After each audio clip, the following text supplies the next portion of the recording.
نحمده ونصلي على رسوله الكريم أما بعد فنعوذ بالله من الشيطان الرجيم بسم الله الرحمن الرحيم اللهم صل وسلم على سيدنا محمد النبي الأمي وآله وصحبه أجمعين رب اشرح لي صدري ويسر لي أمري واحلل عقدة من لساني يفقهوا قولي رب زدني علما رب يسر ولا تعسر وتمم بالخیر۔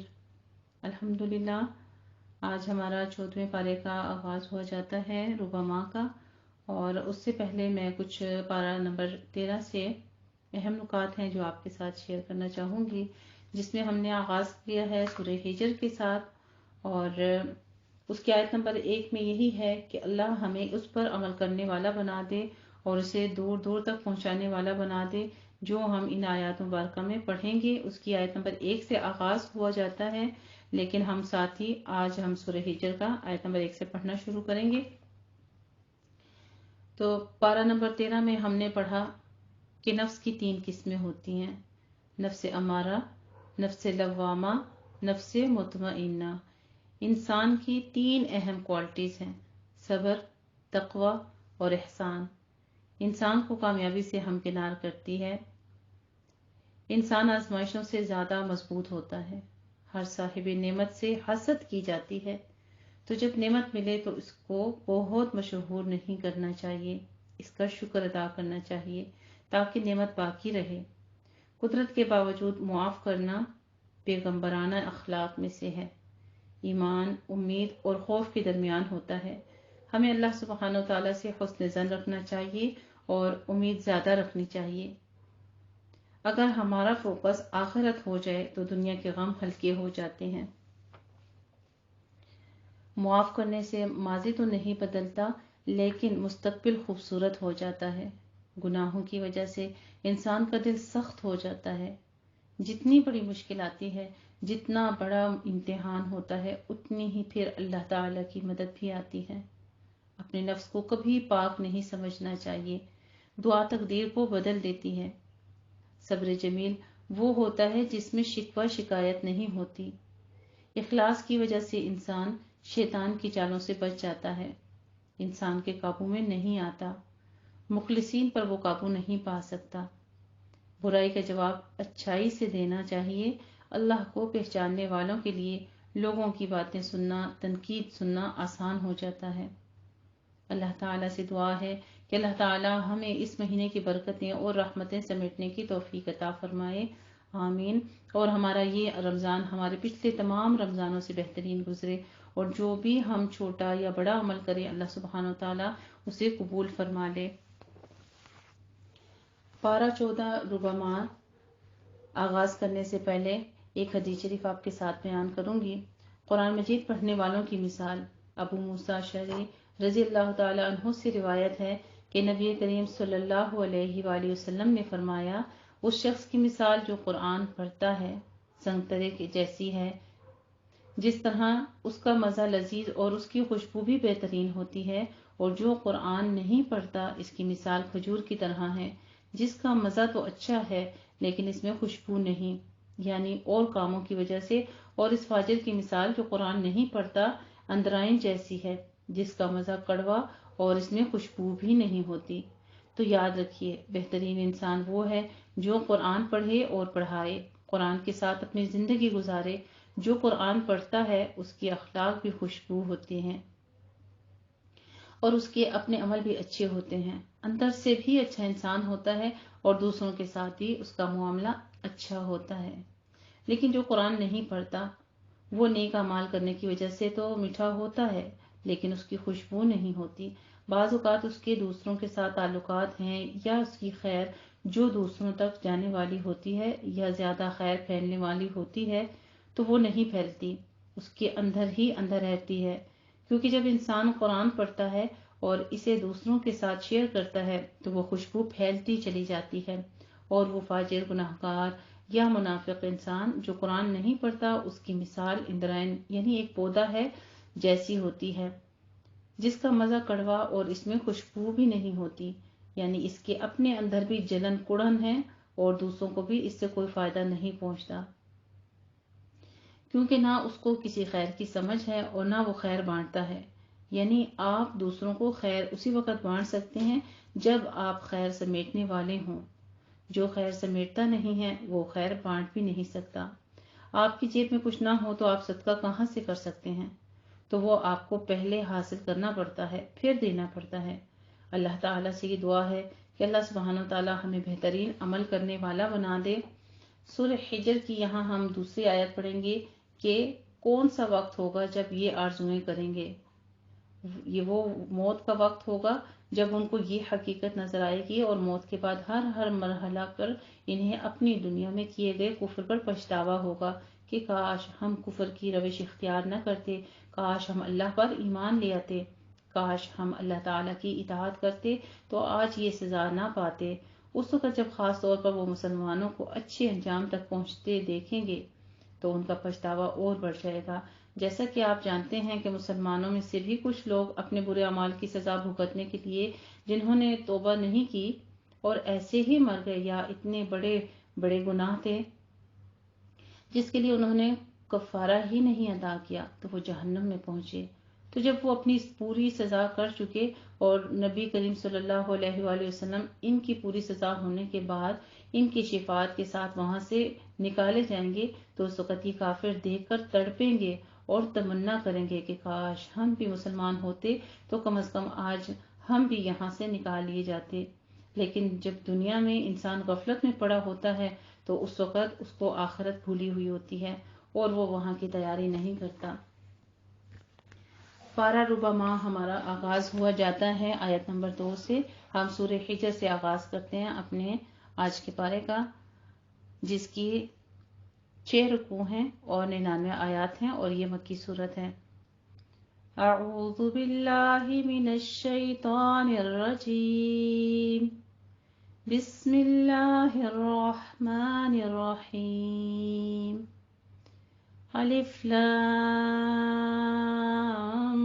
را، تلک آیات الکتاب وقرآن مبین، ربما يود الذين كفروا لو كانوا مسلمين، ذرهم يأكلوا ويتمتعوا ويلههم الأمل فسوف يعلمون، وما أهلكنا من قرية إلا ولها كتاب معلوم، ما تسبق من أمة أجلها وما يستأخرون، وقالوا يا أيها الذي نزل عليه الذكر إنك لمجنون، لو ما تأتينا بالملائكة إن كنت من الصادقين، ما ننزل الملائكة إلا بالحق وما كانوا إذا منظرين۔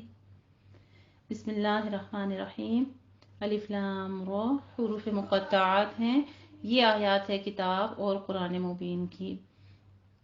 کسی وقت کافر چاہیں گے کاش کہ وہ مسلمان ہوتے۔ اے نبی کریم صلی اللہ علیہ وآلہ وسلم انہیں چھوڑ دیجئے، وہ کھائیں پئیں اور فائدہ اٹھائیں اور جھوٹی امید انہیں غفلت میں ڈالے رکھے ہے، پھر جلد ان کو معلوم ہو جائے گا اور ہم نے جس بستی کو بھی ہلاک کیا ہے اس کی تباہی کے لیے لکھی ہوئی ہے میعاد ایک مقرر تھی۔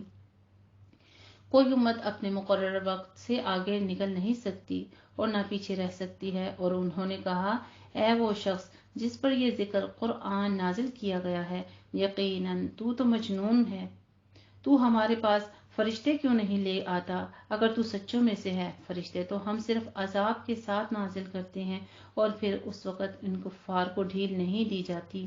بے شک ہم ہی نے یہ ذکر قرآن نازل کیا اور بے شک ہم ہی اس کے محافظ ہیں۔ اور یقیناً آپ سے پہلے ہم کئی گروہوں میں رسول بھیج چکے ہیں اور ان کے پاس جو بھی رسول آیا وہ اس سے مذاق کرتے تھے۔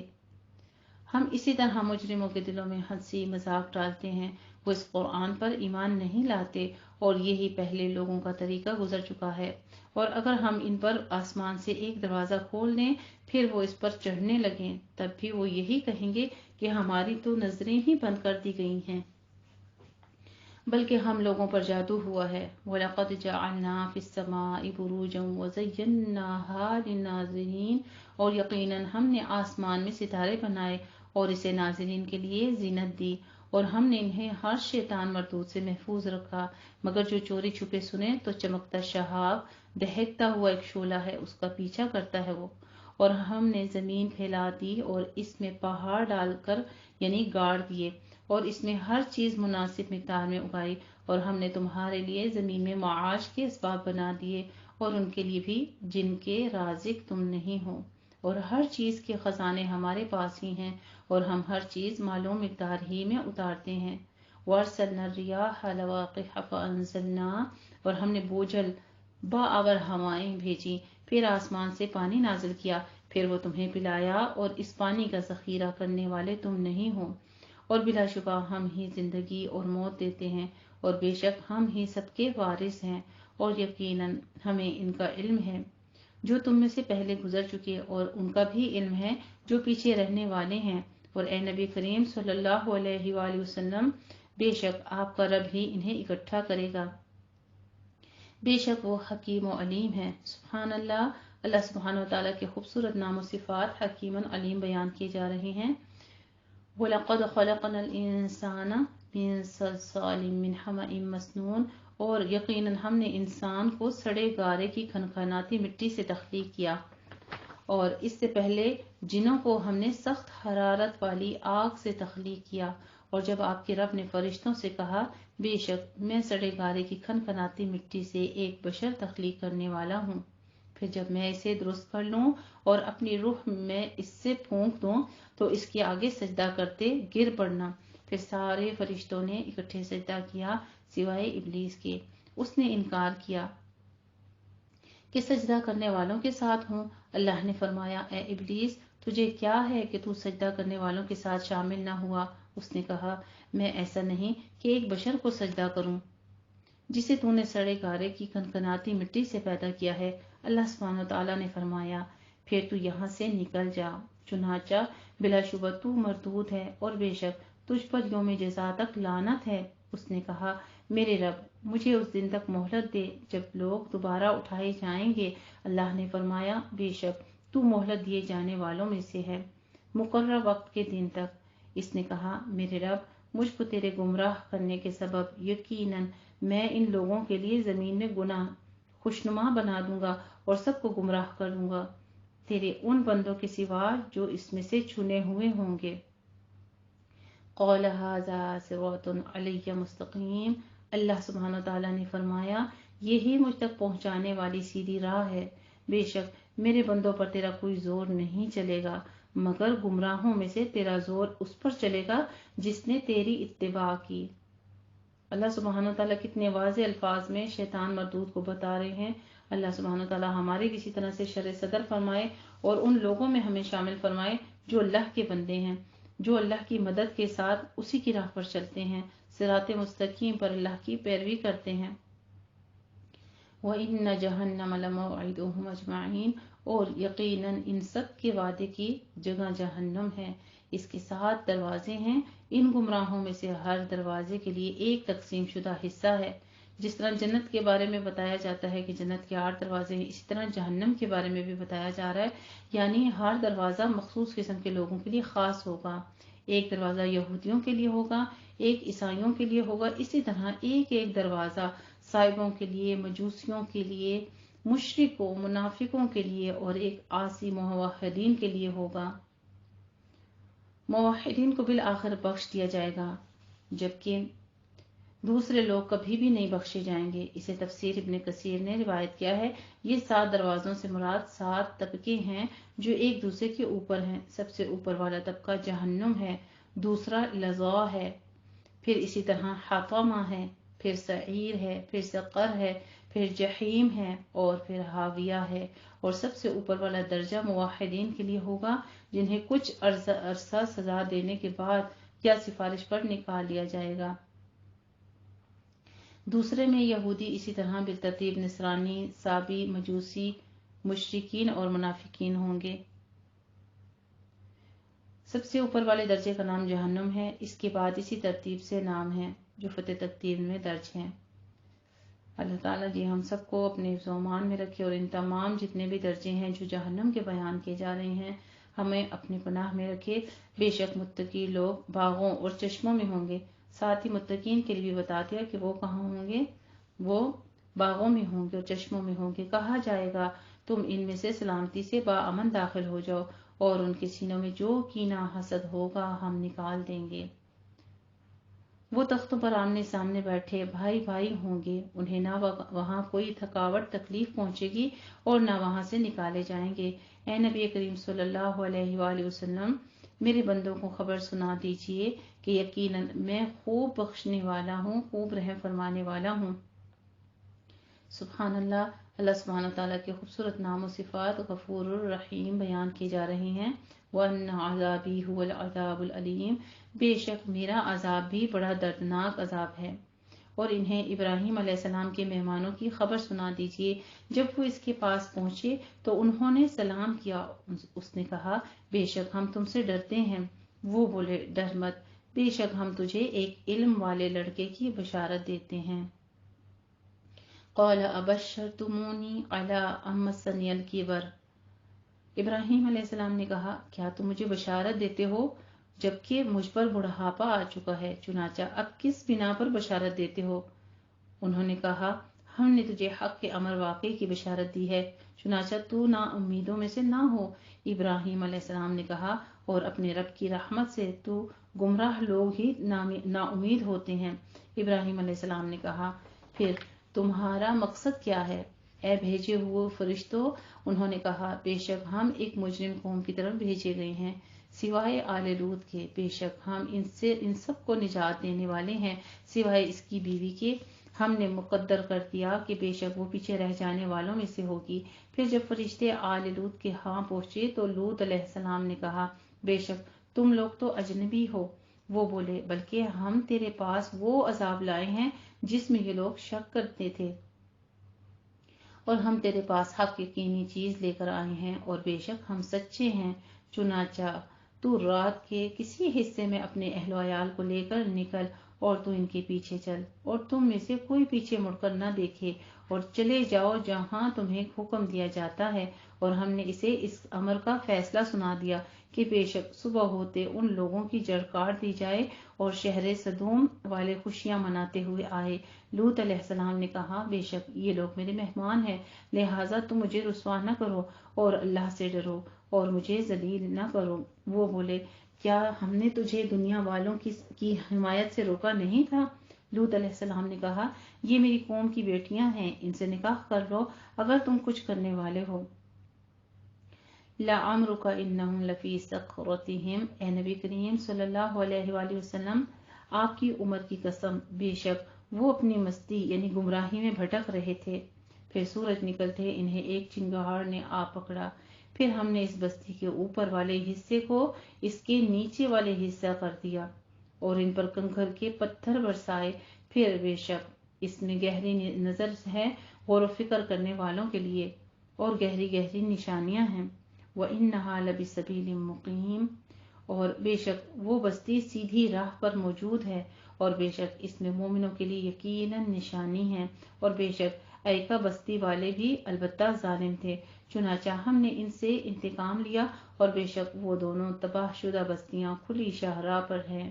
اور یقیناً ہجر والے یعنی سمود نے رسولوں کی تکذیب کی، اور ہم نے انہیں اپنی نشانیاں دیں، پھر وہ ان سے اعراض کرنے والے تھے، اور وہ پہاڑ سے بے خوف ہو کر گھر تراشتے تھے، چنانچہ انہیں صبح ہوتے ہی چنگھاڑ نے آ پکڑا۔ پھر ان کا کام نہ آیا کچھ بھی جو مال وہ کماتے تھے، اور ہم نے آسمانوں اور زمین کی اور جو ان کے مابین ہے حق ہی کے ساتھ تخلیق کیا ہے، اور یقیناً قیامت آنے والی ہے۔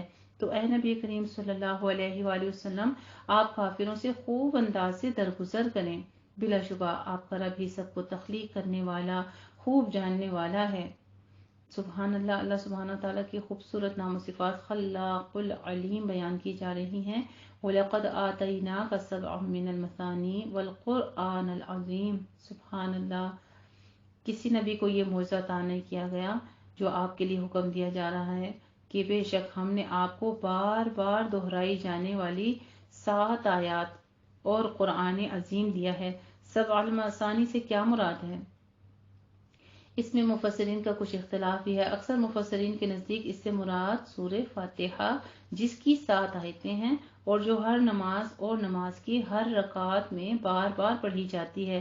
مثانی کے معنی بار بار دہرائے جانے کے ہیں۔ حدیث شریف سے بھی اس کی تائید ہوتی ہے، چنانچہ ایک حدیث شریف میں رسول اللہ صلی اللہ علیہ وآلہ وسلم نے فرمایا الحمدللہ رب العالمین، یہ 7 مثانی یعنی قرآن عظیم ہے جو مجھے دیا گیا ہے۔ اسے صحیح بخاری نے روایت کیا ہے۔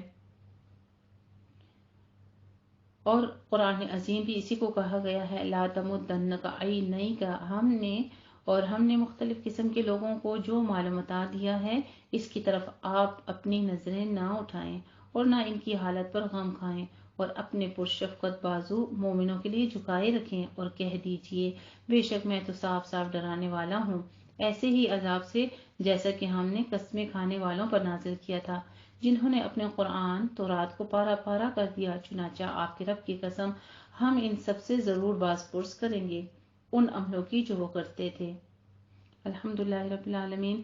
یہاں تک ہمارا پارا رکوع ہوتا ہے، لیکن میں رکوع مکمل کروا دیتی ہوں آپ کو۔ ہماری سورہ حجر جو ہے وہ مکمل ہو جائے گی انشاءاللہ تعالی۔ فاصدع بما تؤمر واعرض عن المشرکین، چنانچہ آپ کو جو حکم دیا جاتا ہے کھول کر سنا دیں اور مشرکین سے بے رخی برتیں۔ بلا شبہ ہم مذاق کرنے والوں کے مقابل آپ کو کافی ہیں۔ الذین یجعلون مع اللہ، وہ لوگ جو اللہ کے ساتھ کسی اور معبود کو بناتے ہیں، چنانچہ وہ اپنا انجام جلد جان لیں گے، اور یقیناً ہم جانتے ہیں کہ جو کچھ وہ کہتے ہیں اس سے آپ کا سینہ، آپ کا دل تنگ ہوتا ہے۔ آپ اپنے رب کی حمد کے ساتھ تسبیح کریں۔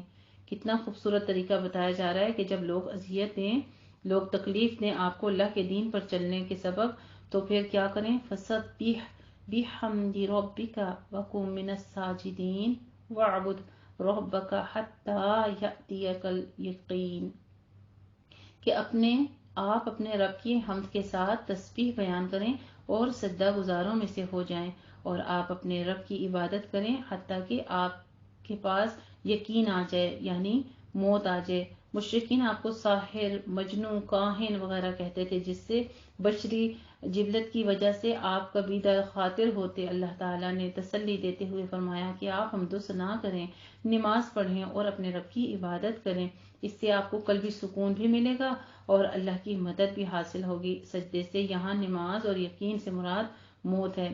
اللہ سبحانہ و تعالی ہم سب کو اسی حال میں موت عطا فرمائے کہ ہمارا یقین اپنے رب کے اوپر کامل ہو۔ آمین یا ربنا آمین۔